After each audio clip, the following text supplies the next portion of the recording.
On attendait plutôt le communiqué final de la réunion par visioconférence du 13 novembre dernier, mais c'est une réponse à la correspondance du secrétaire général de la Fédération camerounaise de football du 2 que la FIFA a rendue publique ce 16 novembre.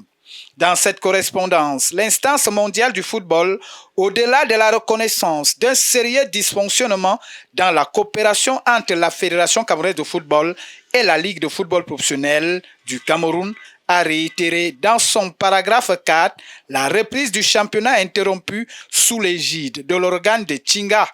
Un paragraphe qui, d'ailleurs, n'explique pas intuitu personne laquelle des deux parties en conflit doit organiser les championnats professionnels. La FECAFOOT, à travers un communiqué de son département de communication, s'est empressée à annoncer le lancement de la saison sportive pour ce 22 novembre. Mais à bien lire ces correspondances dans le fond, les expressions égides et interrompues sont celles qui intéressent certains observateurs avertis des questions juridiques du sport. Ainsi, sous l'égide renvoie à protection, supervision, contrôle ou veille.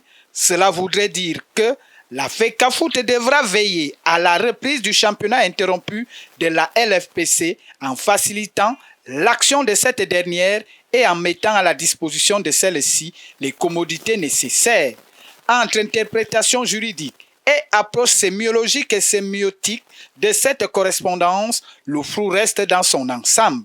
La FIFA avait certainement l'opportunité pour permettre aux acteurs du football de retrouver les pelouses, mais joue à un jeu très dangereux qui laisse croire à son incapacité à sortir le football camerounais de cette crise.